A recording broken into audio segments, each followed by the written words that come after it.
Welcome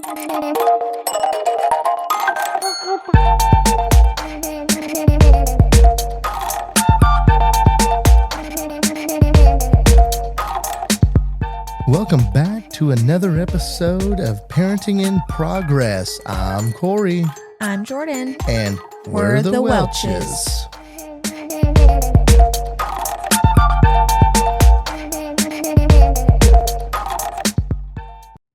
Welcome back to another episode. Vacation Part 2 is what we're going to be talking about today. In this episode, we're going to talk about our recent trip to Florida.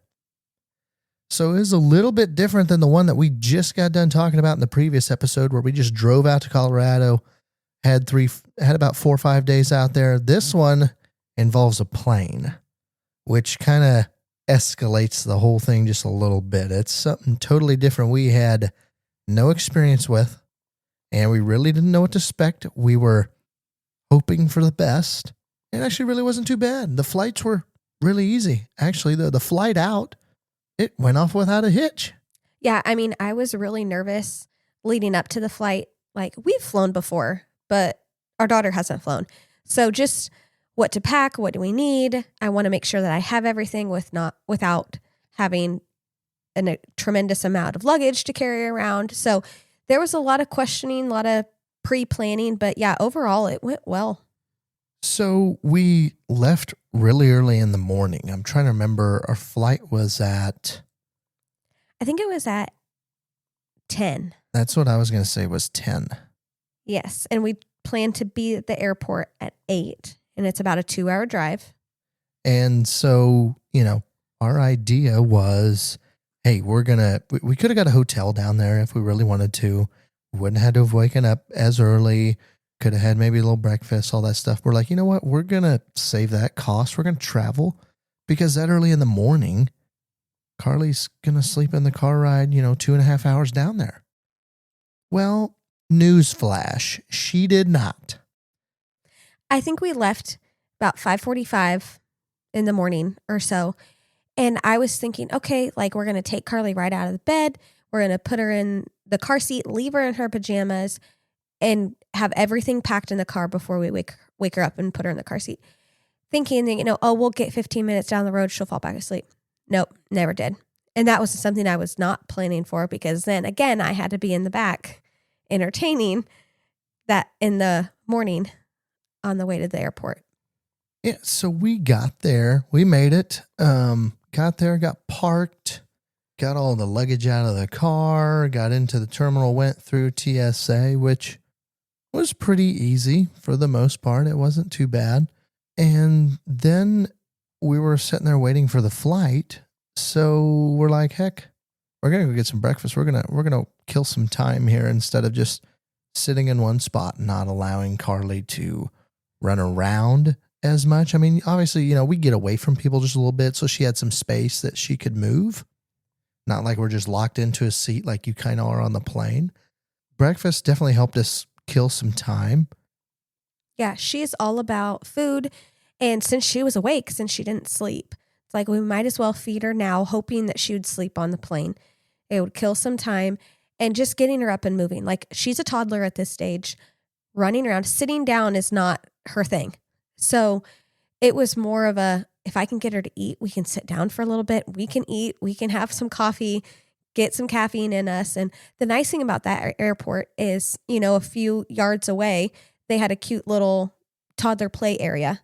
So as soon as we got done eating, you were sitting there waiting to hear for the call to board. And Carly and I were over playing, killing some time, getting some energy out before she was going to have to sit. And we didn't have a seat for her. So she was going to have to sit on our laps. So we wanted to get out as much energy as possible. We also packed a bunch of snacks. We packed some quiet toys. We also packed a few loud ones, but tried to pack some quiet toys for the plane ride. We did get some books out because she loves reading and flipping through pages of books, even if you don't. We had her Lovey, obviously a pacifier we did take. We didn't want her to have that all the time, but we were prepared to have plan B if needed. One of those plan Bs would be an iPad with Miss Rachel downloaded and an hour of it. So hopefully she would at least get entertained to that. We also got her, we never used them, but we got her a little band that had some speakers in them and they Bluetoothed. I hooked them up to my iPad. And so that way, if it did come down to Miss Rachel or watching something, it wouldn't have to be on speaker and be annoying to the rest of the people. But we never did get to try that. We actually returned them just because we never did try it because she was such a good girl on the plane. Yeah, and we've all been on flights where there's a crying child, and we understand that the parents are doing everything that they can, but when we didn't want to have to deal with that, we didn't want to be like, oh my gosh, everybody's looking at us, everybody's staring at us, like, be quiet, and we're trying everything. So I wanted to be over prepared. And if she had to listen to Miss Rachel for a little bit, I didn't care because I wanted it to have a peaceful ride for everyone on the plane. Yeah, and luckily the plane was not full. And we did have one person sit next to us, and then his family was sitting on the other side of the aisle. And the plane was so empty, he went over there and sat by his son once we were headed, we had left the terminal, headed out to the tarmac. And so it allowed us to space out just a little bit. And Carly, we took off. She was fine. She liked it. We got in the air maybe 20 minutes max. Jordan started nursing her to get ready for a nap because it was kind of becoming, it really wasn't nap time, but we knew she was going to need a nap for as early as she woke up. She was down to one nap a day at that point, but we knew we'd need a little bit of a pep on our step. So Jordan nursed her and she fell asleep, slept majority of the ride until we were pretty much about to start to descent, which was about another 30 minutes till we hit the ground. It was pretty easy peasy lemon squeezy. Yeah, I have no complaints. It went really well. She did make my arm hurt a little bit, having to hold her while she's sleeping, but that's it. Yeah, we really lucked out with the flight where it wasn't packed either. Or it could have been a little bit of a different story too. So we got to Florida, got the rental car, drove down to Destin where we stayed. We actually had a condo booked at a certain place there. I forget the name of it, but it doesn't really matter. But we had a condo booked. It was a 2-bedroom condo. And so it had a main living quarters, had like a small kitchen, then it had 2 bedrooms and 2 bathrooms. It was really nice. It was only about 10 minutes from the beach. We had to cross kind of a main highway there, the main highway in Destin, if you guys have ever been there. We did have to walk across that. Wasn't too bad. So it was pretty good. It had its own splash pad, had its own pool. Now, when we were looking at this, Jordan's like, okay, do we take a pack and play? Do we not? And because we're looking, it has bunk beds, but yet we didn't trust Carly to lay in one of the bunk beds. It was 2-3 feet off the ground. And we're like, oh, heaven forbid she rolls off. And so I told Jordan, I'm like, hey, I got an idea. If all else fails, pull the bed out of one of those bunk beds, put it in the living room or something, and lay it on the floor. Then it's only a 6-inch drop, and it was carpeted, so it's not like it'd be anything. And you could put pillows around it. So it was actually about perfect. We pulled it out of the bunk bed, set it on the floor of that bedroom, which there wasn't much room there once the bunk beds were in it. Just enough space for the mattress. We stuffed pillows, all the pillows in there around the mattress, so there was no real cracks or anything that she couldn't get caught in. And shut both of the doors. It was dark. We had set up the Nanit up above her. It monitored her just like it did at home. Once we got it all connected, we had the hatch. We connected it. And it was just like a little room away from home. And she loved it. She went to sleep every night and slept all night long. Yeah, I was really nervous about the sleep situation there because none of the condos that I were looking at had pack and plays. I didn't really want to rent one there. I didn't really want to pack one and fly with it, on top of all the other luggage that we had. And I did a lot of Google searches on ways for toddlers to sleep and traveling and little toddler bed things, but all of them are too big to pack on a flight. And I was kind of nervous of her sleeping on the mattress, but it worked out perfectly. The size of that room, that she really didn't have any space to roll off. There was just, like you said, a little bit of cracks that I didn't want her to get an arm or a leg stuck in, but Thankfully we had the Nanit and we could watch her. It kind of put my mind at ease a little bit to see how she was doing, sleeping in a different place and, away from us, not in our room. She did well. I think there was one little hiccup where she woke up in the middle of the night and got her back to sleep, and she was good to go. Naps were good in there too. 100%. She has been a good sleeper through and through, knock on wood. I know not every kid is like that, and I hope all of ours is like her. One thing that we prepared quite a bit. We are overpackers, as we mentioned in a previous episode. We definitely tend to overpack and sometimes overcomplicate, I'll even say. It's a lot of luggage and sometimes creates more headaches. But one thing we did not plan on at all is about 3 days into the vacation, Carly was a mess at about 10 o'clock in the morning. It'd get to be about 10 o'clock, which we woke up about 7 o'clock, 7 or 8 every morning-ish, probably. We're in a different time zone, but I don't think that really messed with us too much. No, and I don't really think it messed with her a whole lot either. When you are running hard for 3 days straight, it was enough for her to where she was getting tired. I mean, you think about work. If you've got 3 days of really hard, long day work that's just consistent, you get worn down over time. She got worn down over those 3 days that we were there.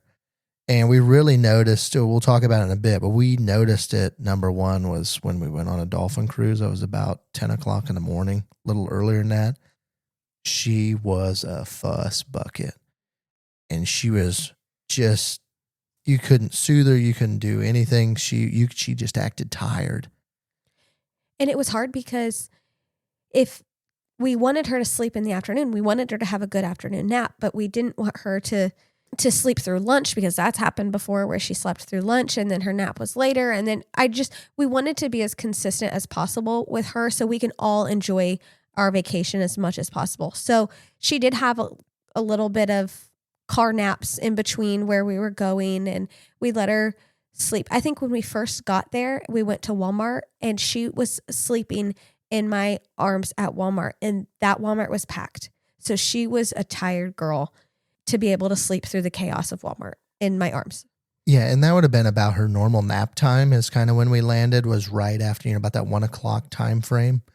So yeah, that was one thing we did not plan on. So we ended up having to go to 2-a-day naps.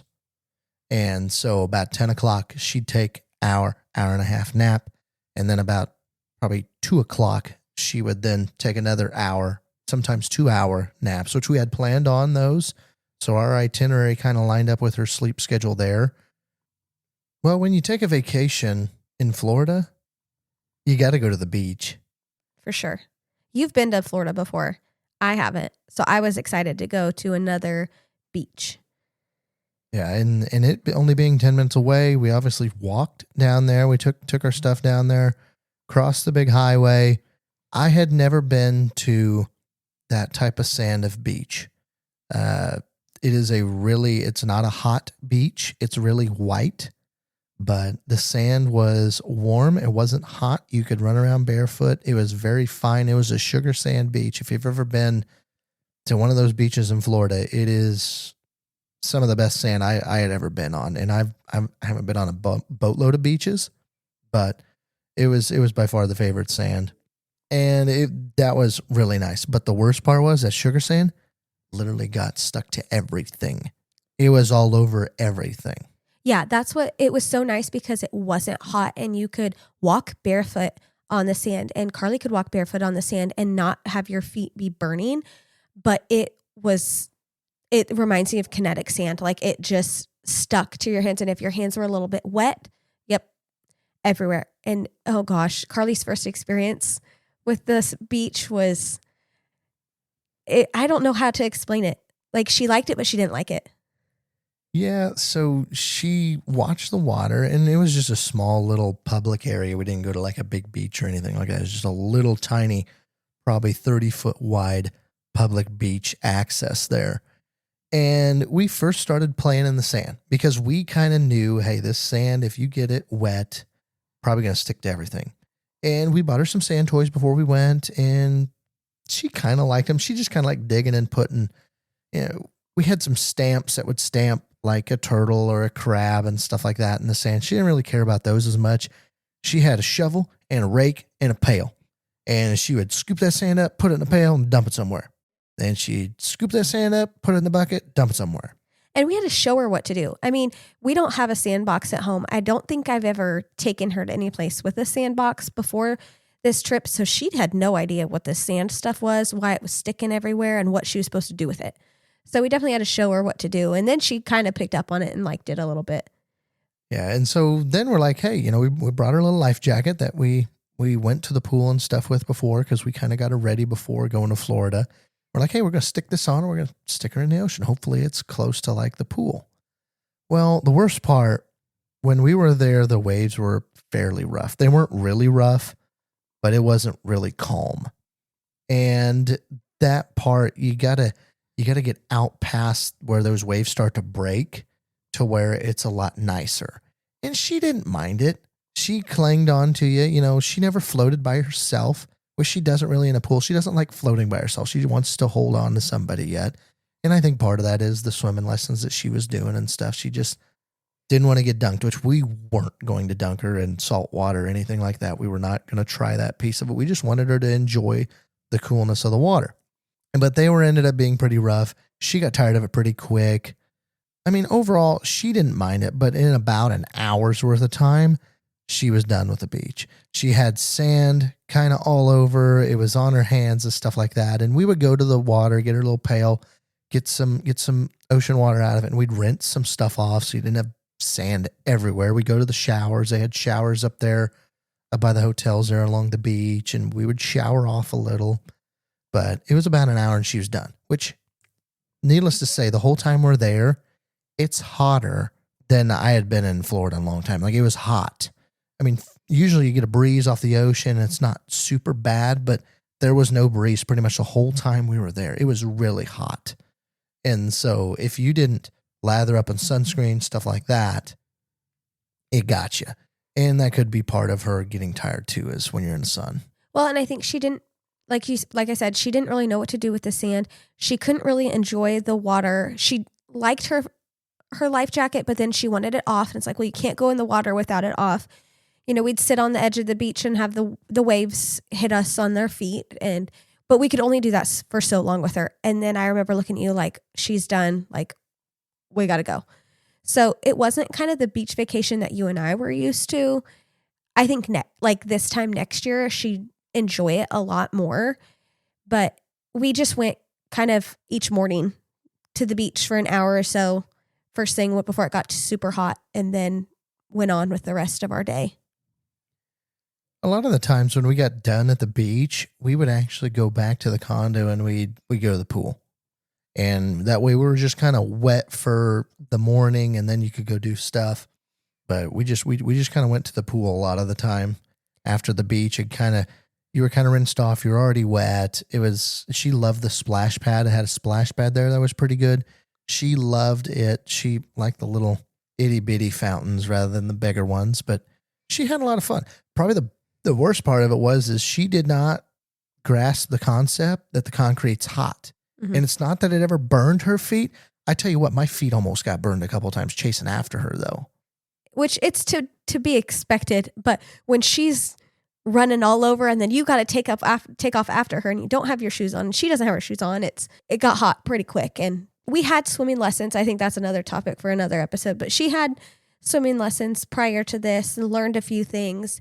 And she liked the pool. She didn't want to float, like you said, she didn't want to float on her own. She liked to be held. And then she had learned how to get out of the pool, which is great. But that's all she wanted to do. She'd want to go to the edge, crawl out, stand there and look at you and grin, and then try to bring her back in. And then she'd try to run off. Like, she was fun. It was definitely a different swimming experience for sure. Yeah, and when we went in July, we didn't really know this, but it was the rainy season. Every afternoon when we were at the pool, it was always cut short, which we probably would never spent more than an hour or too much more there anyway. But probably about 40 minutes into it, lightning detected, gotta go. And then it'd come in and rain. And that happened every single time we went to that pool. Every single time, which was a little annoying, but then to a point we just expected it. Well, at one point it's like, you know what? It was time for us to go anyway. We got to go get around to go eat. So it was fine. I'm glad we found a pool or a condo with a splash pad though. That was something I really wanted to look for because I know that she wasn't independent swimming yet. And I know that she likes splash pads. So that really narrowed down where we were staying, but I'm glad we got our use out of it. So one of the sites we went and saw, I don't remember what town it was, but we went to a golfarium is what it's called. It's kind of a sea life mini zoo type deal is what it is. Got some manatees in there. It's got dolphins, a lot of creatures from the sea that you can go and look at. We kind of made a mistake and we did it in the afternoon. We had scheduled for us to go in the afternoon a little bit and it was hot. Of course, by then, Carly was sleeping on the way over there. It was about 30, 40 minute drive over. Anyway, so she's sleeping the whole time. We get there. We're trying to figure out, okay, what time is the dolphin show? What time is the manatee when they talk about things, that sort of stuff. So we're trying to figure out a little bit of a schedule there. We didn't know how much time we'd spend. Got to the manatee show. They started talking about them and Carly slept through all that. We got done with that show. We went down below because you could view the manatees around their pool. They had little windows that you could look in and watch them swim. Somewhere in there, Carly did finally wake up, and she loved the manatees. She looked at them and looked at them, and we've got videos, pictures. She loved those things. Hi, she'd say, hi. Oh, yes. And wave at them through the window. So cute. And then all of a sudden it started getting to be time. We started walking through a couple of those exhibits, and granted, a lot of that was shaded. It had a lot of shade, thankfully, because if it didn't, oh Lord, I don't think we would have spent hardly any time there. But we're like, hey, we're going to start heading over to the dolphin show. It's going to start in like 15 minutes. And so as we're walking, the dolphin show is clear on the other side of the golfarium of where the manatees were. It's like the furthest exhibit out there. And so we take off. We're walking over there, kind of looking at stuff, taking it leisurely. And all of a sudden over the loudspeakers, they're like, yeah, all the seating to the dolphin show has been taken up, but there is standing room yet. And we're like, really? Mm-hmm. Why did we not know that? Yeah. Number two, why did the lady not say, hey, the dolphin show is starting in about an hour. You might be there at least 30 minutes early. That way, maybe you got a seat. Well, yeah. And we didn't think about that. But then we can't sit with a toddler for 30 minutes waiting either. So it's like, what do? Do we try to go there early and get seats and then have to sit there and we're like, oh my gosh, let's get going? Or do we just wait and try to get standing room? And she just woke up, so she's wanting to run. Yes. And we've been to a petting zoo where you're waiting on the cheetahs to do the run thing for a half an hour or even 10, 15 minutes. She's wanting to go do something. Yeah, she can't wait. So anyway, we walk over there. We were clear on the backside. Couldn't really see them a whole lot. We could see them doing tricks. It was not enough to interest Carly. And I kind of do feel bad about that a little bit. But you know what? She was picking up mulch, throwing it different places. Yeah, she had no idea. She was just doing kid things. Yeah. Which was fine. And finally, we did take her up there just a little bit, kind of towards the end of the show. And she did see him. There was a big window there where the dolphins would swim by, and she'd get up there close to it and kind of look at it. So it wasn't a complete waste. But the show itself, I mean, if you got older kids and you're ever interested in that area, go to that golfarium and see that dolphin show. It was actually really good. I enjoyed it. Yeah, it was good. I liked it. And I'm glad that we did move up a little bit towards the end so she could see them a little bit more, because we did have to hold her up and we're right in the middle of the sun. There's no shade right there. So we didn't want to stay there forever. We'd have to point it out to her and she'd look and wow, woo. She'd clap and she liked it. So it was definitely worth going to. And then probably the other big thing that we went and did was we went on a dolphin cruise. And this was it was early in the morning. I think we left there at 9:30, I think is when it was supposed to, 9 or 9:30, I thought. I think that was loading time, and I think it started at 10. Started at 10. But anyway, so we went a little bit early, and we had never been down to the Destin Harbor before. We're like, oh, there's got to be a couple things to see and look at down there. There ain't jack down there for us and little kids. Especially that early in the morning, there wasn't anything. It's just boats. The big chair from Margaritaville. did get pictures at a big chair that were really nice and that sort of stuff. That was about the only. We went and spent some time at a gift shop and looked around. It was a little cooler. I mean, it's hot down there. It was 9:00 when we got there. It was hot. You were sweating. Granted, there's shade. Don't get me wrong, but just no wind at all. And so anyway, we wait. They start boarding. We board onto the boat, and we're like, okay, now we're kind of on a boat. There was a little bit of breeze, not a lot. And so we're like, all right, hey, at least when we're moving in the water, we'll get a little bit of breeze generated from moving.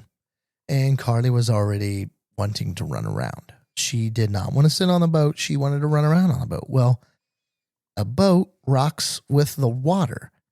Carly's not that good a walker yet. And she kind of just walks around like she's already on a boat without being on a boat. So you can imagine what that's going to be like being on a boat. And everything's hard on a boat. It's all fiberglass and metal. So she falls down. It's not like there's a cushion or anything like that to land on.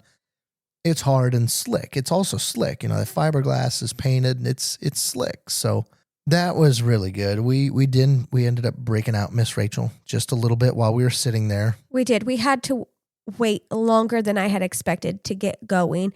And she was fussing and she was wanting down, and we're tired and we're hot. We just want to sit down for a minute. So I did. I was like, whatever, you can watch Miss Rachel for 5 minutes. I don't care.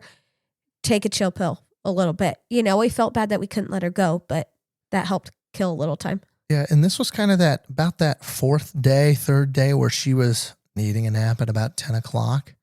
And we hadn't figured that out yet. This was kind of that day that we were figuring that out. Actually, no, it was the day after because she started acting the same way about the same time. We're like, there's getting to be a method to this. You know, we're starting to see a pattern. But we had no idea. And so it was a little rough trying to get her corralled around. And she had no interest because the boat goes slow. And she didn't like looking at shops. She didn't really like looking at waves. The overall cruise, just for me, aside from all of Carly's stuff, it was a good cruise. I liked it.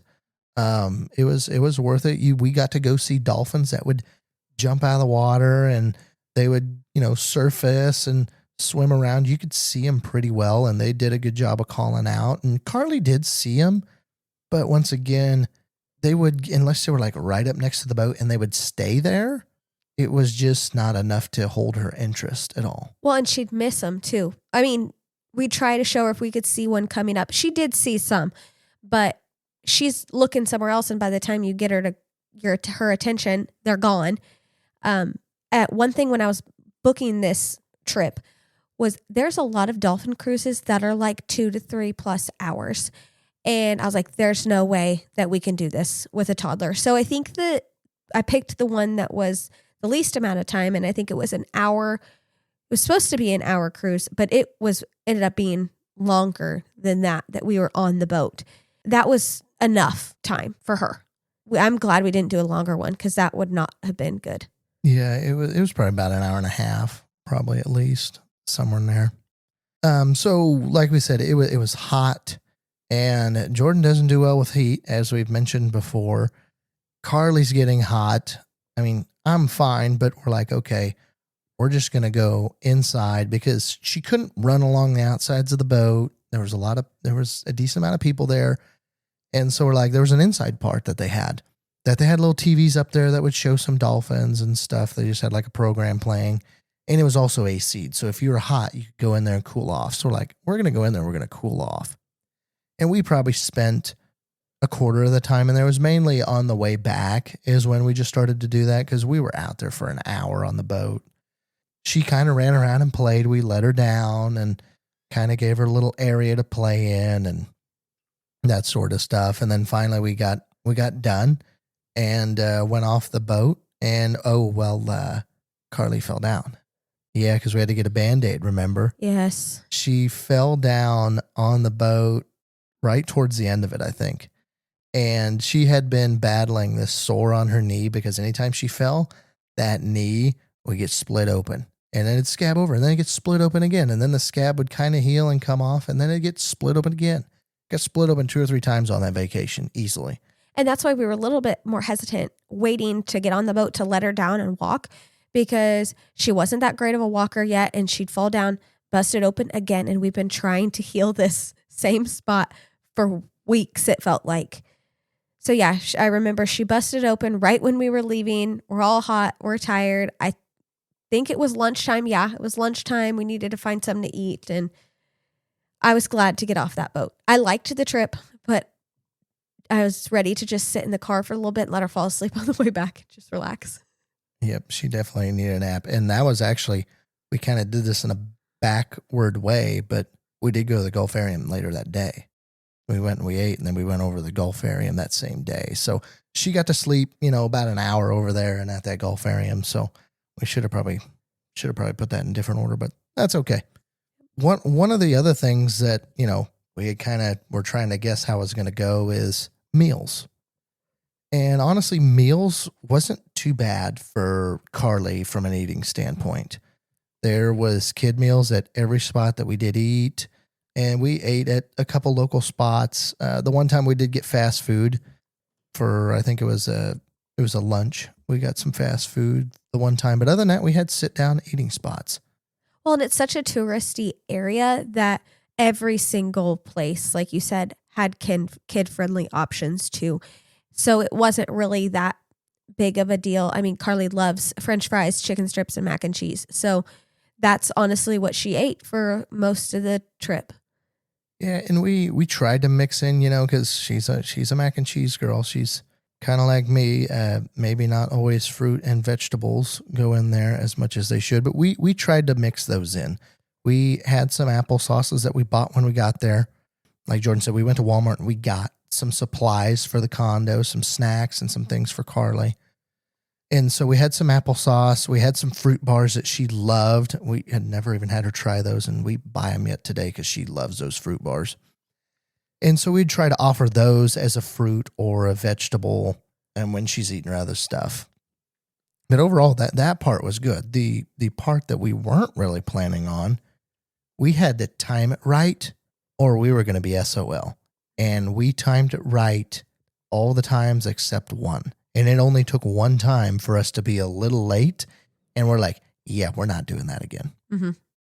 And I think it was due, she woke up later on a nap. And we decided to go to the pool real quick before the rain came in. That way we did something before going and eating. And we were late. And so what I mean by late is there's a point in time where everybody comes back from the beach. And they're getting ready and they go out to eat. It's just kind of a time frame of about an hour to 2 hours there. You need to be on the front side of that if you got a kid. You got to go to supper and lunch just a little bit early to get those spots. Otherwise, like what happened to us is you're like, hey, what's the wait time? Yeah, it's going to be 2 hours.